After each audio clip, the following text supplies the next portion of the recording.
Welcome everyone, and thank you for joining us for today's workshop, Blueprint for Success, Structuring and Systematizing Marketing Leadership in the Home Improvement Industry. My name is Josh Yager, and I'm thrilled to be co-hosting this session alongside someone I deeply respect in the world of business systems and operational excellence, Adi Klevit, founder of CEO of Business Success Consulting Group. Thanks for joining us, Adi. Adi is a true master of process and documentation and business infrastructure. Through her work with companies across the country, she has helped entrepreneurs and executives install systems that create consistency, scale, and let's be honest, sanity in a fast-growing business. Her approach isn't theory, it's grounded, proven, and built for results. Today's workshop is designed specifically for marketing leaders in the home improvement industry, where the speed of growth often outpaces the structure. We'll explore what it truly means to lead with clarity, accountability, and daily discipline. Together, Adi and I will walk you through the essential building blocks of a high-performing marketing department, including daily standards of work that create rhythm and remove the chaos. So first, we're going to jump into some KPI management systems. We're going to talk a little bit about a lot of things here today. Adi, again, thank you for joining us. I think a well-run business is a beautiful thing, and you bring all of your tools to the forefront when you're working with these companies to really get them dialed in. And it's a topic that I really enjoy, so I saw this on the calendar, and I looked forward to it. So thank you for joining us. I appreciate it. Yeah, you're very welcome. Thank you for having me. You know, when we're talking about businesses and the structure and the importance of marketing, marketing is a very nebulous subject, right? It's got a lot of facets. It has a lot of moving parts. And some of the worst companies that I've walked into as a consultant have no systems, have no processes, and they struggle to stay afloat. They're always putting out fires. They're firefighting instead of actually strategically planning and really maximizing ROI on their dollars that they're spending in their marketing plans. So let's talk a little bit about the importance, but they always have the term, have you ever heard the term, Adi, a fish stinks from the head down? No. No?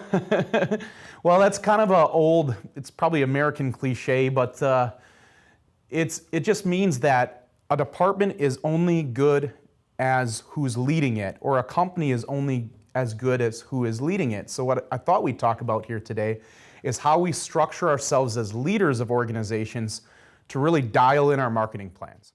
Listen up, home improvement companies. If you're building a high-performance team, this is the moment you've been waiting for. Grosser University Talent Solutions is not just an average recruiting service. This is a top talent pipeline led by Carly Buddy, our Chief People Officer at Grosser University. Carly was the head recruiter for a $1 billion private equity firm, leading over 30 recruiters to fulfilling over 10,000 full-time roles across every position you can imagine in the home improvement industry. Now, for the first time ever, that same elite recruiting engine is exclusively available through Grosser University. We don't just find people, we found the top closers, leaders, and top 1% performers, and then equip them with the training tools and mentorship they need to absolutely dominate in their respective roles. If you're absolutely tired of hiring average people, don't be average anymore. Click the link in the description to get connected with our legendary team. As always at Grosser University, yes, you are a closer, and back to the video. So let's talk about the importance of structure and marketing leadership.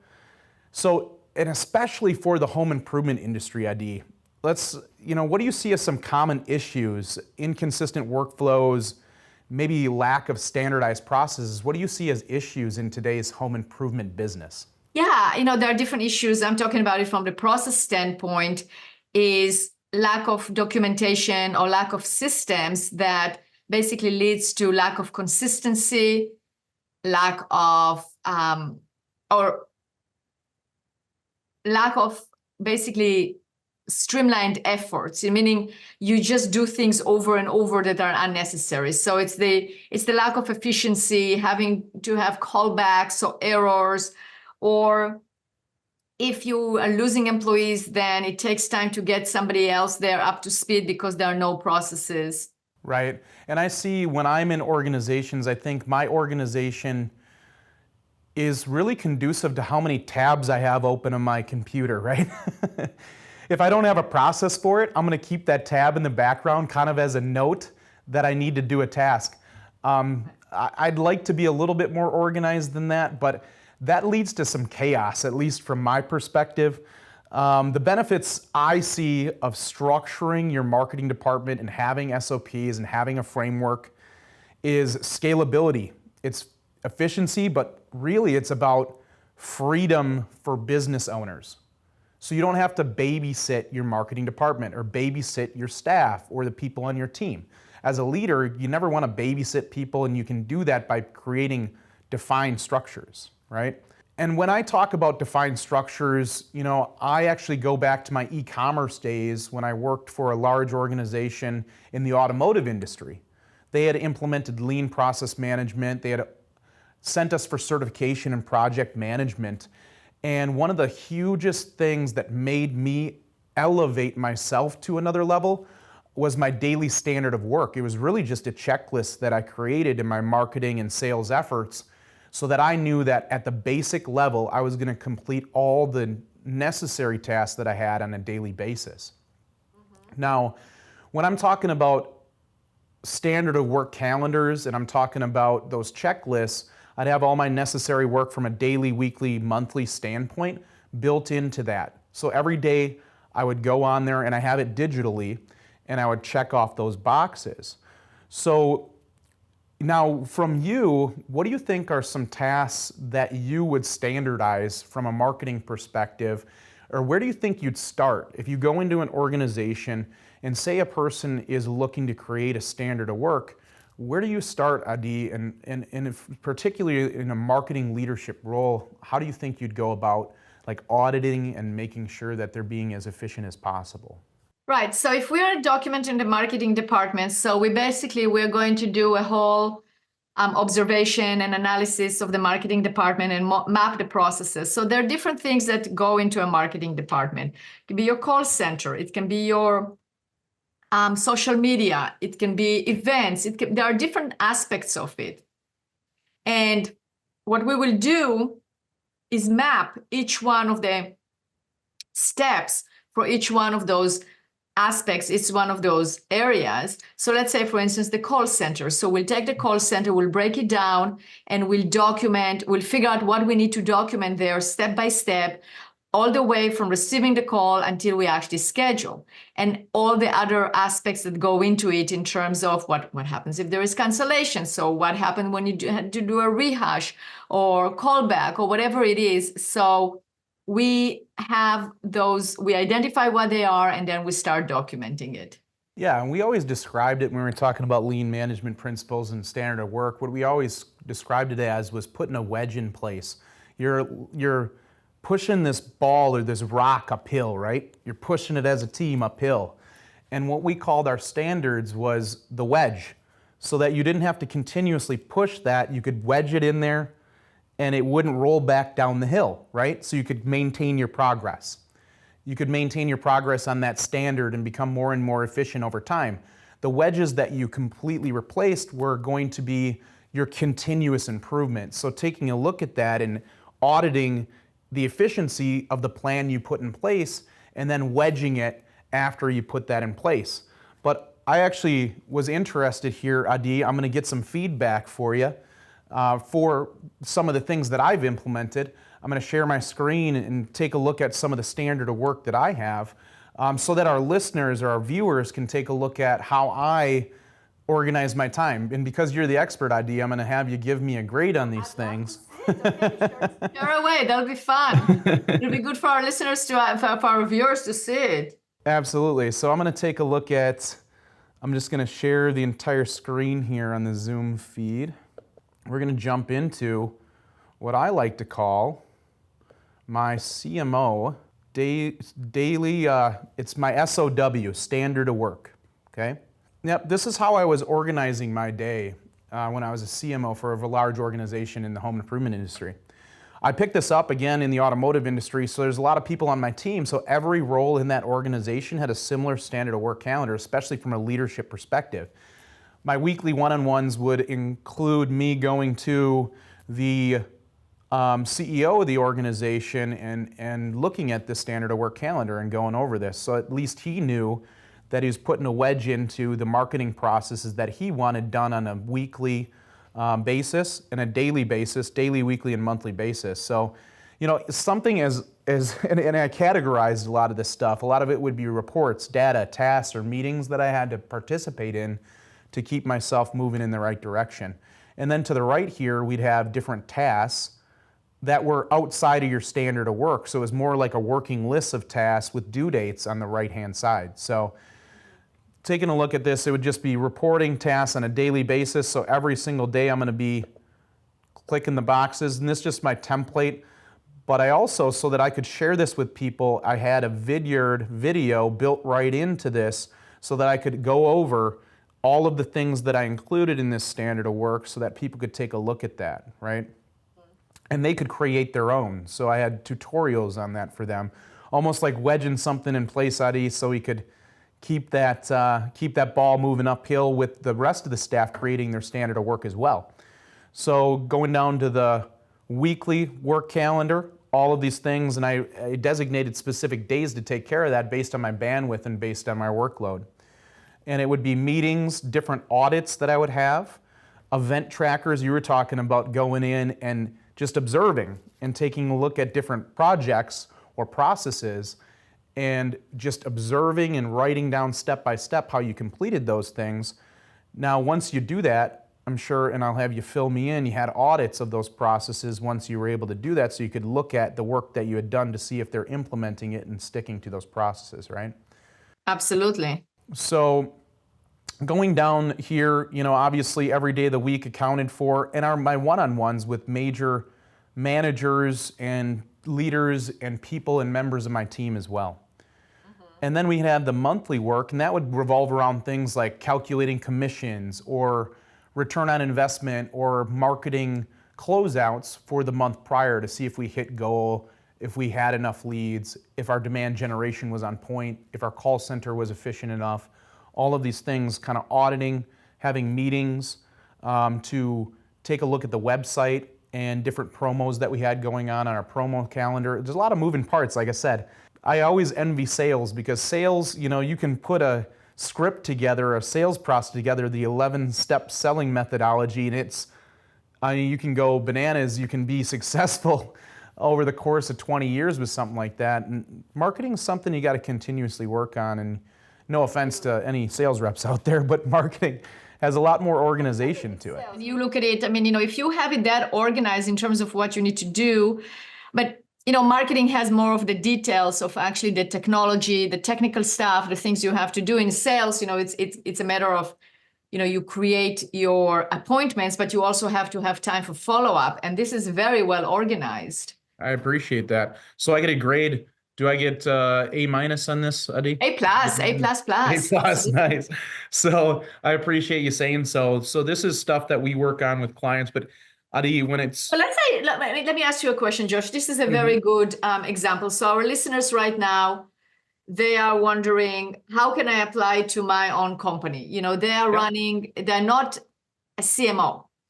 All right, they might have a marketing director. So they are looking at okay, so you're showing it to me, but how do I apply it? What would you tell them? Yeah, absolutely. So I have examples, because what's cool about what my progression through this industry is I've held roles that were entry-level roles, entry-level sales roles. I've worked in call centers. I've knocked doors. And throughout those positions, I was able to create examples of each level of these standardized work or these standard of work calendars.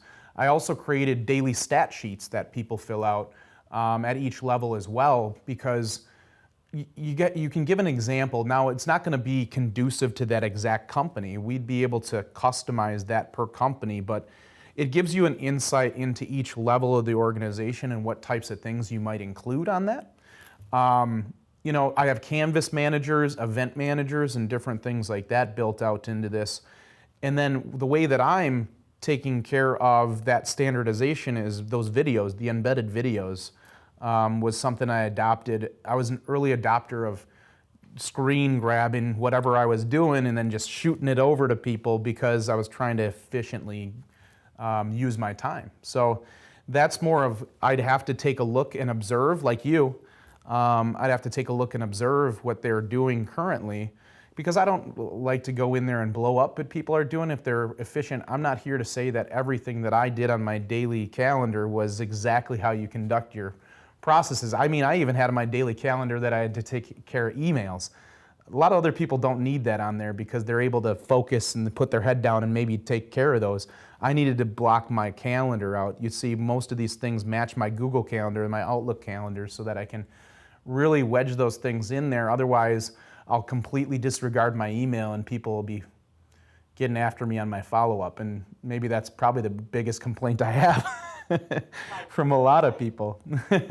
But yeah, I do have examples of those managerial ones as well. So taking a look at, so that daily standard of work, how important would you say it is to stay on top of your daily, weekly, and monthly work, or have that visibility to leadership if you are in not necessarily an entry-level role, maybe a team leader role or a managerial role? How important would you say it is for visibility in the organization to see what everybody's doing in that regard? Very, very important. I mean, you have to have that because it creates a structure, it creates visibility, it creates accountability.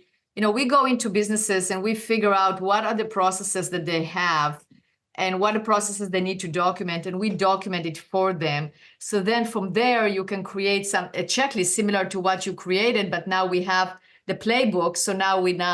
So we can have a checklist on how to implement it. Absolutely. So, and a lot of things that I picked up on that, Adi, is, you know, you'd be for people that in their workflow, and I'm actually there right now, you have smaller organizations where you don't necessarily have the time nor the workload to be able, or bandwidth, to be able to write these standards, create those videos. You might have the best intentions, but you don't have the ability to really sit down and carve that out. Sounds like you could be a latch on to these businesses that could definitely use a helping hand in that regard, even if they have some semblance of how it's supposed to be structured.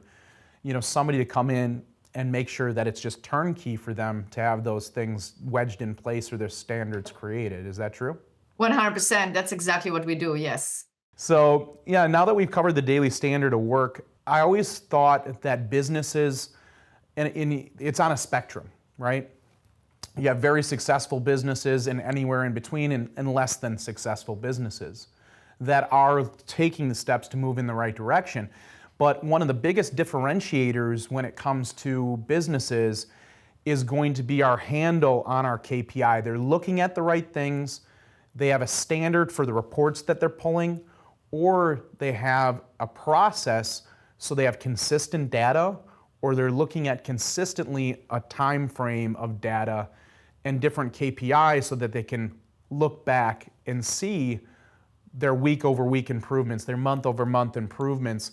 But if they remove themselves from that, they can have automations placed. They can have different things built out by other team members or provided by other team members when they remove themselves from the actual work. Now, tell me a little bit about that and how important it is to standardize different KPIs and metrics that you're looking at and the ability to pull those reports and those metrics or maybe automate some of those things, Adi. Very important, because otherwise, how can you know? How would you know how things are going? So it is very important. What I also find very important is to measure the procedures that we document or that you have documented as a business. You have to measure those, measure the effectiveness of those processes by creating a measurement of success. So, for instance, you are documenting the process for installation. All right, so then you have to measure, like, did it increase the amount of installations that you're doing? Did it increase the amount of time, like decrease the amount of time that it took to do that? And did it actually make it more efficient in terms of less callbacks, less having to go back and maybe you didn't order all the materials to begin with, so then you have to go back and forth, so that costs you money as well. So different things that you have to figure out what are the measurement of success to actually measure the efficiency of the processes and procedures that you have there.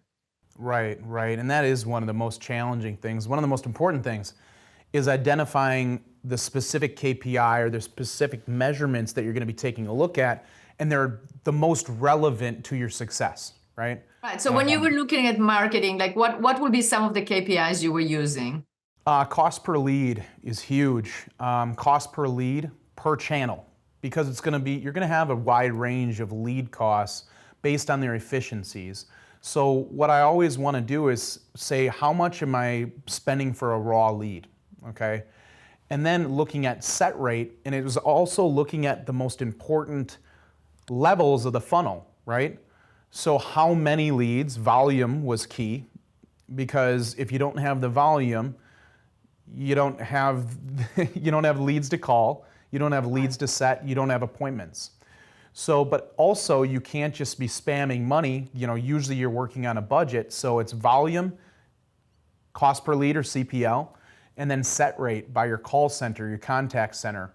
The amount of sets that you get from your raw leads, because based on the CPL, you need to hit a certain set rate on each individual lead source to be ROI positive or to be profitable on that particular lead source. So each lead source, based on what you're paying for raw leads, had a particular success rate that you needed from a set rate standpoint, an issue rate standpoint, and a demo rate standpoint, or conversion, all three of them mixed together, right?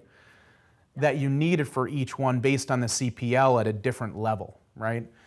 And each one of those sources would then be tied to an NSLI, so net sales per lead issued, so that you could tie that issue rate and that cost per issued lead, which we also would look at, to an NSLI to make sure that you were hitting your 10-to-1 on that particular lead source from a cost to revenue standpoint. So those are the most important things. It was really just how efficient were we in the funnel of setting those leads, and how much did it cost per lead. So if you had a lead at $100, down the funnel, you're going to make sure that you're hitting those efficiencies, and you're at least at a 25% set rate. So you're spending, $400 for a set appointment. If you have for a set appointment, and if you're issuing right around 80% of your appointments, you're at about $500 on an issued lead. That would dictate that you need a $5,000 NSLI to be able to justify that $100 lead cost, right?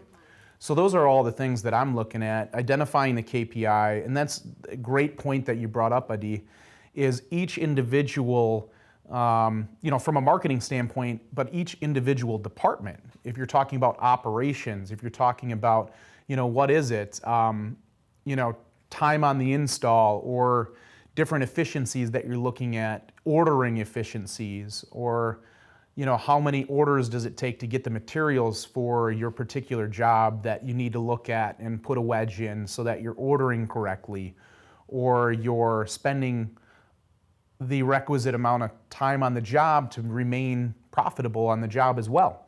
So each individual department is going to be different in that regard, but it's all about establishing realistic targets after that, because a lot of the times when you pull your data, right, you pull your data and you don't know what you don't know, right? How do we, once we have data, how do we turn that into information so that we can set realistic targets once we do that, Adi? Well, you have to analyze it. You definitely have to analyze the data, look at it all the time, and then ask yourself, how can I manage by this data? And that's one question that we ask our clients when they want to set up some measurement of success, or we want to measure this and we want to measure this and measure that. How are you going to use it in order to manage? How are you going to use it in order to make decisions? That is the question you have to ask yourself. And if you can't, then there is no point in just collecting the data just for the sake of collecting data. Right. I've seen it so many times. You look at somebody's, they're like, well, we know this, and they don't know much. It's just a huge table of data, and it's not really any actionable insights. But what's really key there is once you have actionable insights is the monitoring and adjusting of those KPI and those benchmarks.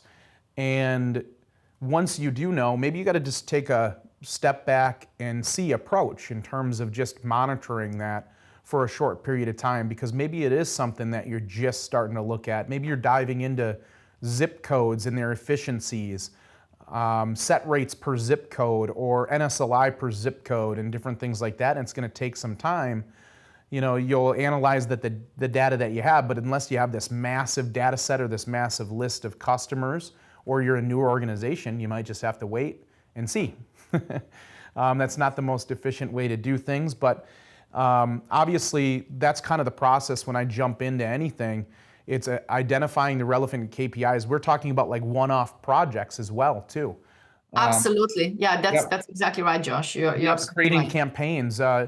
In your history, do you guys create campaigns for one-off projects or do any project management that would dictate that you're creating KPIs for particular projects that you're doing, Adi? No, we don't necessarily run the project. We don't run the projects. What we do is we extract the information and create the documentation. So with projects, if you want to make it into a process, then you can repeat it year after year. Like we talked about, you have the closer camp coming up. And you said, all right, so I need a process. So next year it will be smoother, right? So you can have a process right now, a project that you are taking, and then we can create it into a process that then you can use it the following year, the following months, whenever the repetition is.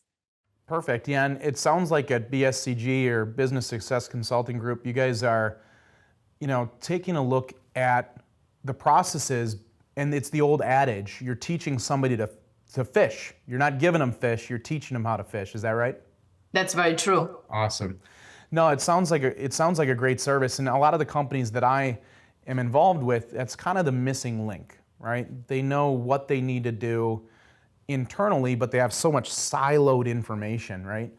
And scaling is the biggest thing that you can do to prevent scaling your business is siloing information and siloing processes and not getting that documented, right?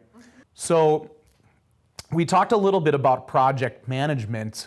Talk a little bit about the steps to administering project planning or maybe execution of a particular project.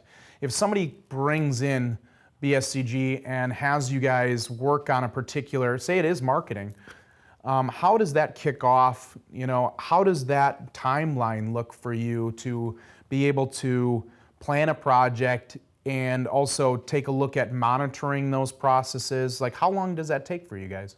For a department, it depends. It depends on the size of the company. It depends on the project. A department usually takes us 2 to 3 months in order to document and then implement. So I would say 3 months. And then when we're talking about how do you ensure businesses, obviously, that you're working with, because you don't know what you don't know and you jump into these organizations, it could be in complete disarray, right? And how do you make sure that projects stay on scheduled timelines, or how are you establishing expectations for that time frame with people when you don't know right from the get that how much help they really need? Right. So we meet with them weekly. We hold them accountable. So there is a weekly meeting. We meet with the SMEs, with the subject matter experts that we're going to extract the information from, and we then extract the information. We document it behind the scenes. We send it to them to review, and then we repeat again the following week. So we have that cadence. And we have that accountability, so we ensure that things are actually getting done. Perfect. Yeah. So it's almost like a keystone project, right? You guys are creating documents for these companies. What is the final deliverable for you guys, or what are you giving these clients? Like, say you do wedge, or you create those standards for the client. What is the final piece? What is that final document that they receive?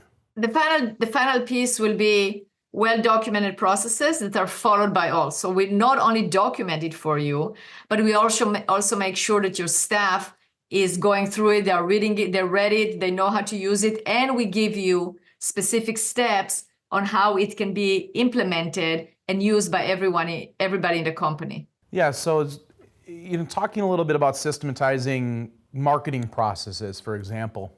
What are some of the biggest areas of need that you see when people, first of all, I'll just ask you, have you walked into an organization and worked on a marketing department?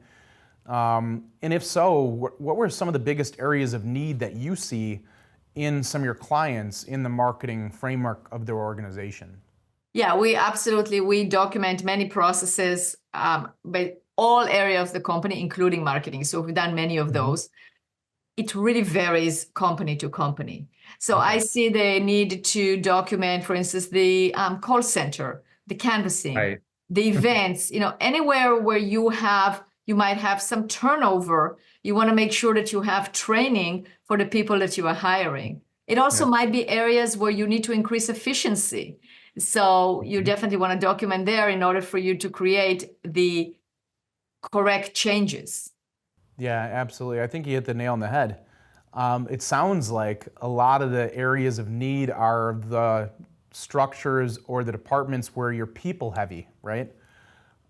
Where you can't just automate things. Well, we're getting close. We can automate a lot of things, but we're talking about call center. We're talking about face-to-face marketing, canvas, events, different things like that, where there's a lot of boxes to be checked from employees or staff members that, let's face it, sometimes have a little bit higher turnover rate, right?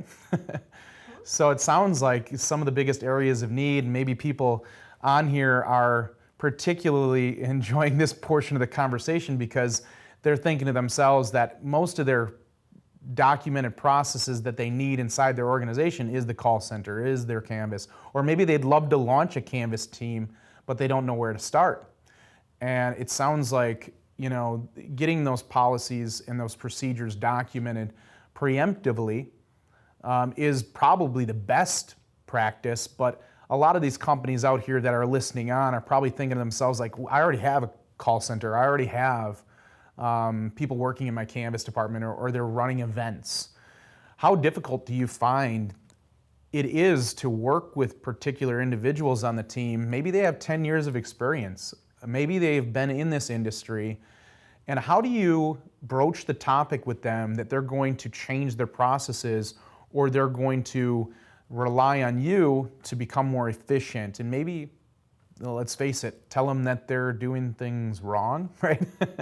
How do you go about doing that, Adi? So I can tell you that if we go to companies that are already doing very well, it really depends on why you want to document. It's not going to be telling them wrong. It's not us dictating. It's really a partnership. It's working together of, first of all, identify an existing state.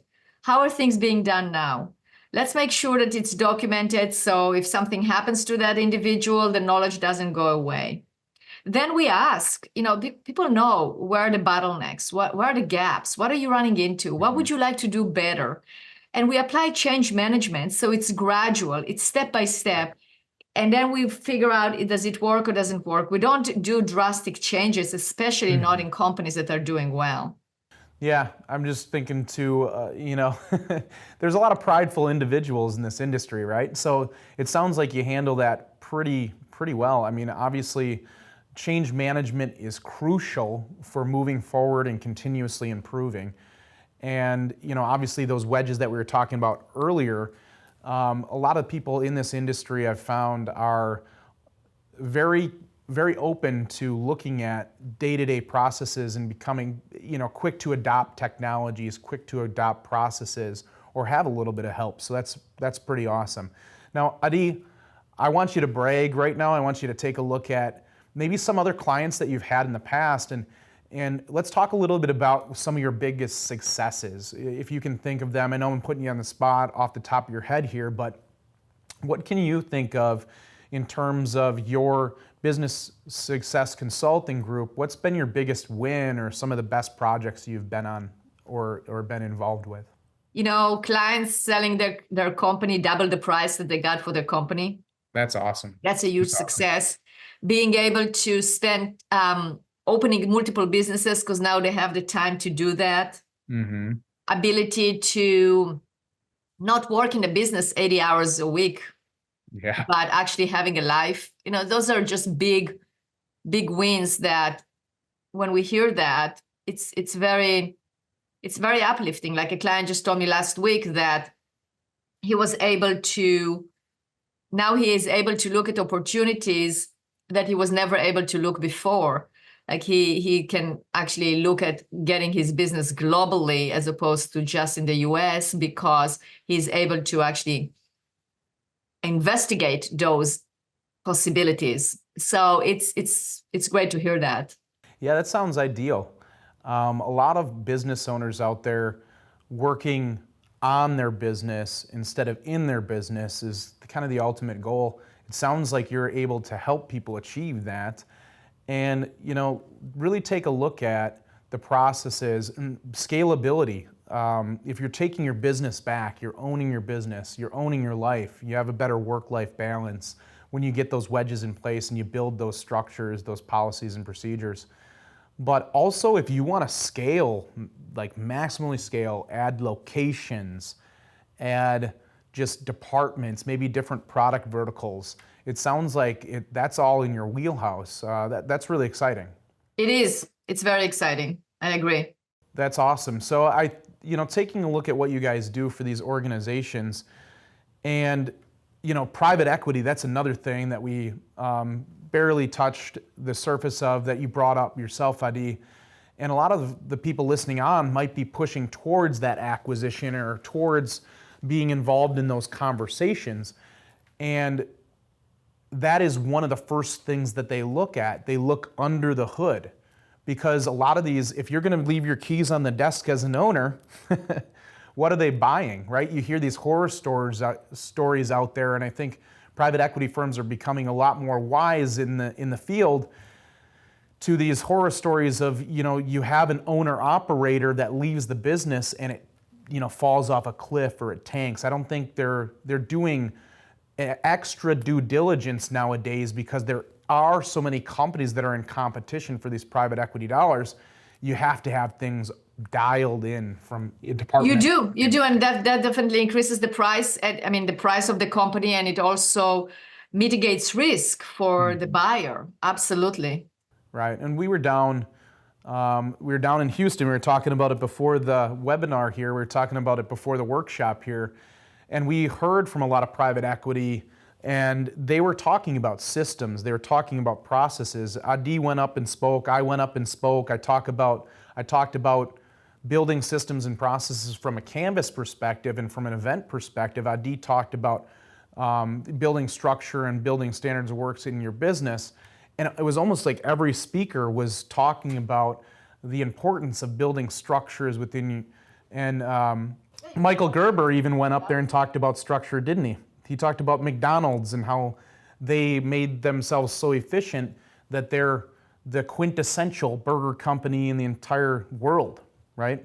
Incredibly important, but especially from a private equity standpoint, they're going to be looking under the hood.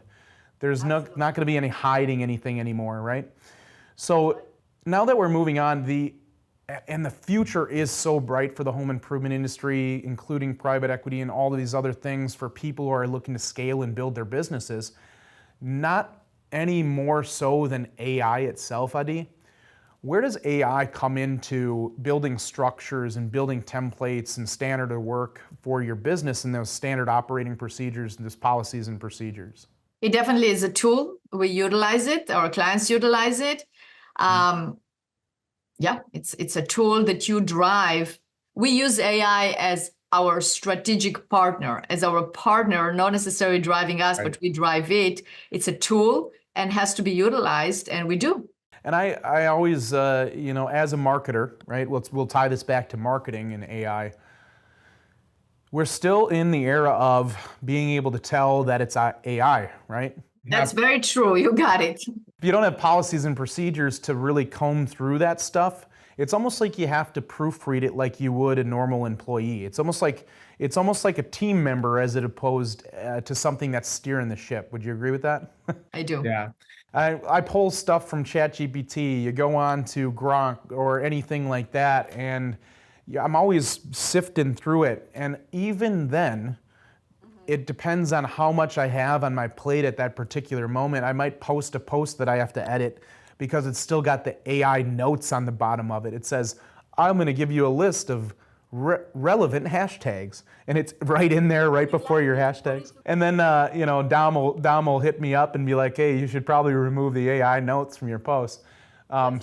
So even people that have these processes and different things in place, AI is kind of a tricky beast right now. You got to be careful with its implementation, but that's another thing that probably takes some set standards, some set policies and procedures when you're utilizing that. Wouldn't that make sense as well? Absolutely, you do.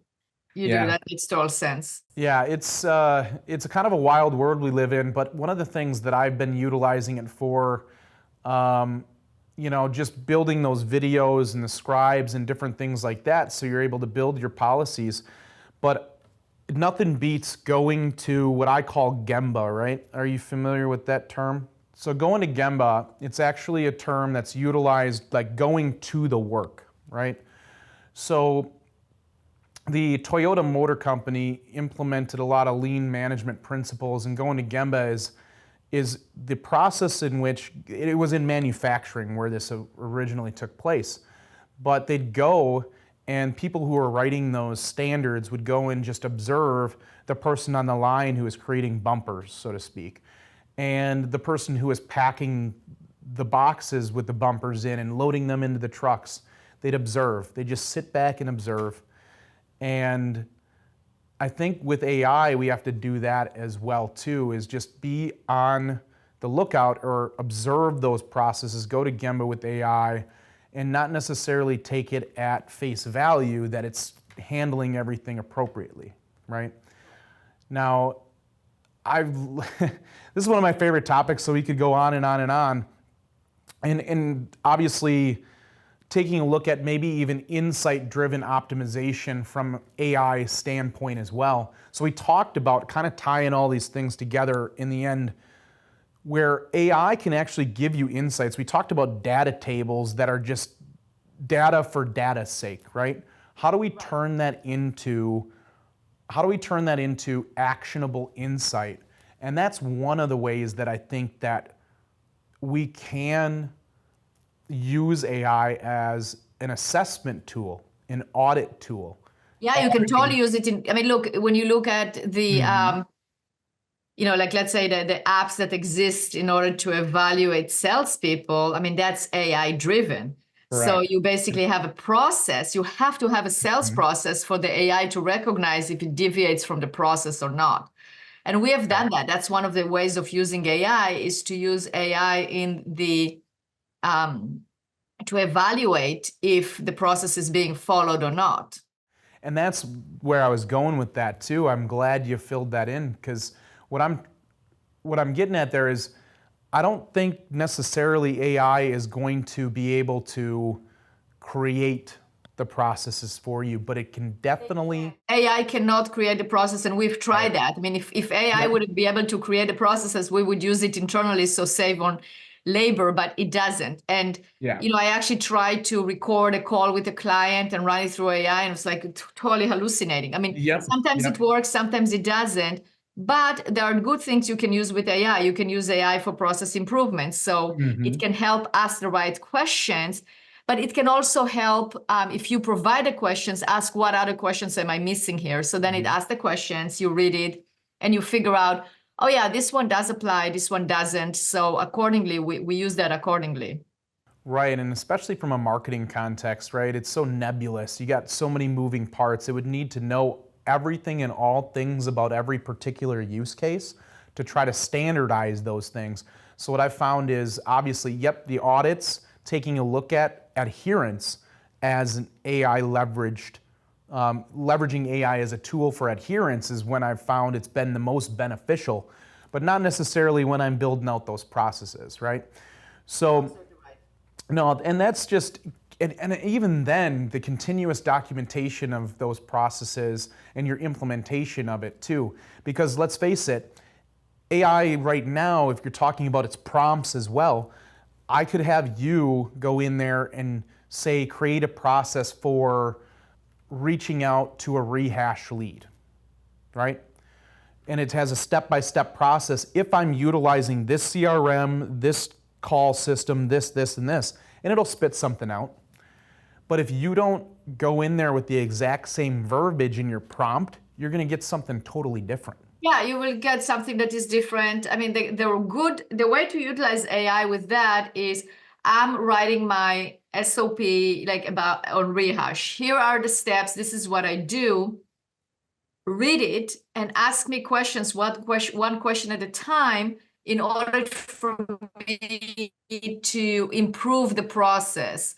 And then it will ask you some questions, and then it might generate questions that you haven't thought about, and that way you can improve the process. Right. And, the other day, I had a client ask me, like, what are particular questions that you would ask a lead aggregator to judge the quality of their leads and their delivery and, just if it was a good fit for you. So off the top of my head, I was able to provide 5 good questions. And then I'm like, hey, hold up a second. I go into AI and I type in, what are some good questions to ask? And I just put it in there just like that. What are good questions to ask the lead aggregator that's going to be supplying you leads in a cost per lead basis to vet whether or not they're a good fit for your organization, and enter. And yet, sure as can be, the 5 that I brought up were in there, but then it gave me like 5 more. I'm like, oh, dang, that is probably pretty relevant. That's pretty necessary to see if they'd be able to perform for you, or at least be somebody that you'd look into at least doing a trial with. So it's, again, enhancing what we're able to do, but at the end of the day, it can be a good audit tool or a different tool to expound on different processes. But if you're coming to the table, one of the things that if you have processes right now or you have campaigns that you built, you might even just throw that doc right in there and say, what are some good call-outs for efficiency improvements within this particular policy or this procedure? And that could work as well. So, but really at the end of the day, we're taking a look at getting some system in your business to create standards and standard of work, whether that's a calendar, it's checklist, whether that's going to be a manual this thick. I've gone into some organizations, my wife works for a huge worldwide company, and just for her to be an account rep, they have binder on top of binder. There's thousands of pages for her to sift through on each individual process down to the micro level, like what you're clicking on and how you're filling in a spreadsheet. That takes a lot of work. And that's what makes a difference, because then it becomes organized and you can follow, etc. Yeah. So for the people here that are kind of overwhelmed by that, because I'm even overwhelmed by that, and I've been at this for quite some time, and I've been able to create some different procedures and different things for myself for helping my clients. But there's probably people on here that are starting from ground zero. They have a small organization, or possibly they have a large organization that's scaling, like they're running around with their hair on fire because they don't have the time to do it. Now, what do you want to tell those folks, and what do you want to create as a point for those folks that are thinking that they just don't know where to start? What would you tell them? Yeah, you know what? I think it's really, and I went over that in terms of like where to start. I mean, I recorded a whole webinar with Dom before, and we can put the link to that. But I just schedule a time with me to talk. I will walk you through it. That's part of our partnership with Grosso University. We give you 30 minutes of free consultation. And I think that will be the easiest way to do that. Is we can go over your processes, your unique situation, and give you a plan on where to start. Perfect. That's exactly what I was looking for. It's just people that are probably, just a little overwhelmed. Reach out to you. It doesn't hurt to get that free consultation. You get 30 minutes free with Adi to take a look at some things and what you might prioritize within your organization. That's a beautiful thing, because if you don't have the time, this is what she specializes in. Ideas, dedicated her career to creating better businesses, creating better processes. So if you do find yourself in a position where you don't know where to start, there's nobody better that you could reach out to help you out with that. And that's why I loved our conversation here today, Adi. Marketing in 2025 is only getting more and more robust. The implementation of AI has us In a scenario where for the first time since the internet really came into existence, Google's been kind of driving search traffic, and it's been driving the way that we advertise. And there's now a new platform, and that's being really dialed in from an AI optimization standpoint, and putting yourself in the position to compete with larger organizations. But it's going to take processes, it's going to take consistency, because the biggest word there is consistency. And that's what I want everybody to take away from today, is just Adi can bring consistency into your business. Standards can bring consistency into your business so that you can push towards private equity. But not only that, take back some of your life and really work on your business instead of in your business. So it's all about consistency. Again, Adi, I appreciate you joining us here today. Again, this was the blueprint for success. That's structuring and systematizing your marketing and the leadership in home improvement. If you got questions on that, reach out to me, reach out to Adi. Thanks for joining us. Thanks again, Adi. It was an awesome conversation, and it was my pleasure. Thank you, Josh. Well, have a wonderful rest of your day. And as always, at Grasso University, yes, you are a closer.